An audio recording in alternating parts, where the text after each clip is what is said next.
déclaration. Alors, comment vous avez eu l'idée d'aller voler des bagnoles en Suisse? De base, nous, on est dans le trafic de dessus. Et du coup, on a eu 2-3 problèmes judiciaires. Ça fait, on devait bouger de là. Et on s'est dit pourquoi pas en fait, parce qu'on avait déjà entendu parler de ça depuis des mois en fait. Du coup, on s'est dit, bah en vrai, on n'a rien d'autre à faire. Là, on va mettre ça de côté un petit moment. On va aller voir c'est comment.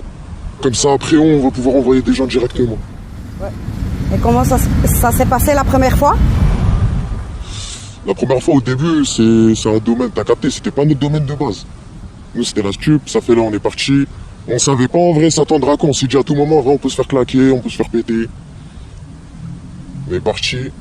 Donc on a fait tout le trajet en train, on est monté. On est arrivé directement devant le garage, ça y est.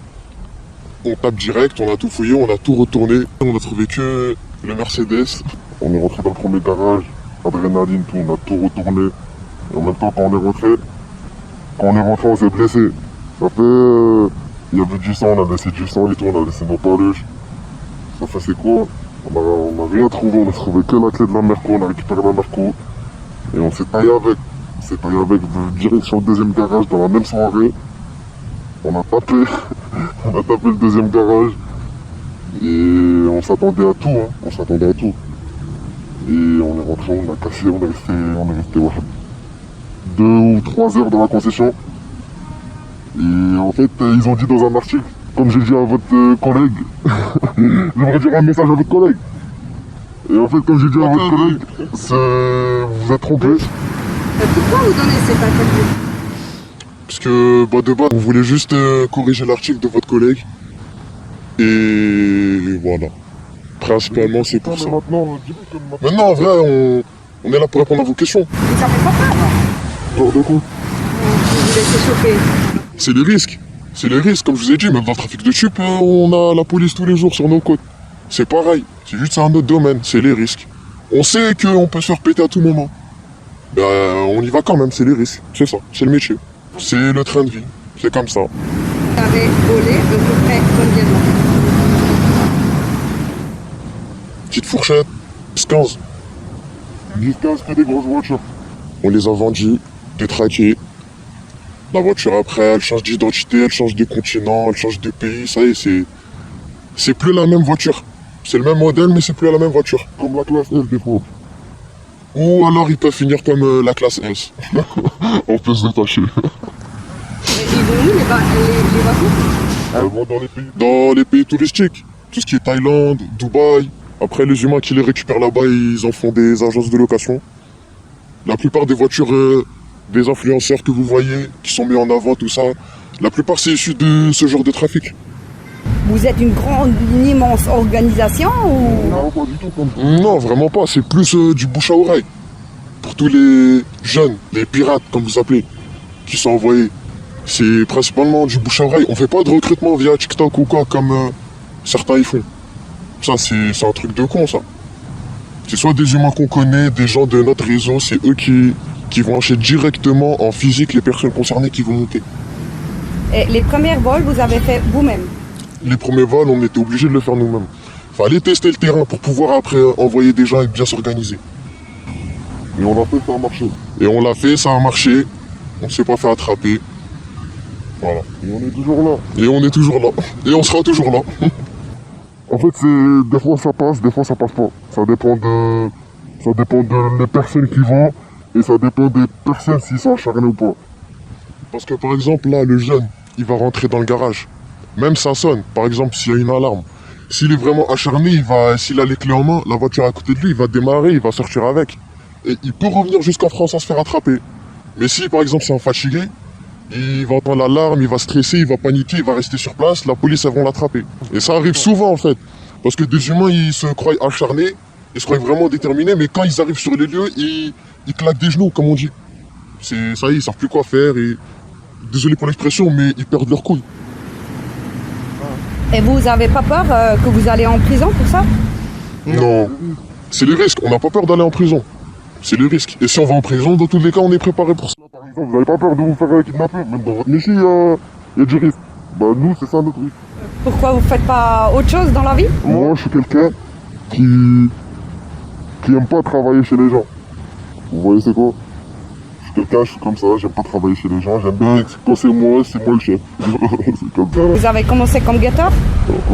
J'ai commencé très très jeune, j'ai commencé à l'âge de mes 13-14 ans. Comme guetteur, Ouais. 13-14 ans. Ouais, 13-14 ans. Vous n'avez pas d'autres possibilités en France? C'est-à-dire, à l'école et tout? Ouais. Je l'ai dit, je suis pas quelqu'un qui apprécie l'école, moi. Moi, je suis resté à l'école. Je faisais mes trucs à côté. Lui, il a un très très grand parcours. Moi, moi j'étais à l'école, je suis toujours resté à l'école. Je suis parti jusqu'à la fac et tout, mais je faisais toujours mes trucs à côté. Moi, j'ai commencé par l'escroquerie. Tout ce qui est escroquerie en ligne et tout, très jeune. À 14 ans, 15 ans. Après, à 16 ans, je me suis mis dans la stup. J'ai vu, il y avait un bon billet à prendre. Je me suis investi dedans, j'ai commencé, guetteur, charbonneur, ravi, on est monté, on a gravé les échelons. Après, c'est nous, on envoyait les gens directement, c'est nous, on postait les gens. Mais vous avez aussi des diplômes, vous m'avez dit? Ouais, j'ai des diplômes. Moi, j'ai un bac général. J'ai un bac général. Maths physique.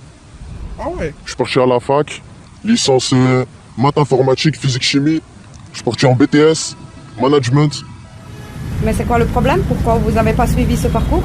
Il n'y a pas de travail, la France à Macron, c'est dur. C'est moins dur d'aller voler. Ah, c'est moins dur d'aller voler. Pour vous dire, hein, j'envoie des centaines de candidatures par jour. Hein. Ah ouais? Ah, il n'y a pas de travail. C'est plus simple d'aller voler ou d'aller vendre du shit, moi je vous mens pas, et ça rapporte mieux. C'est la réalité. Il y a très peu d'opportunités, surtout pour les minorités, on va pas se le cacher.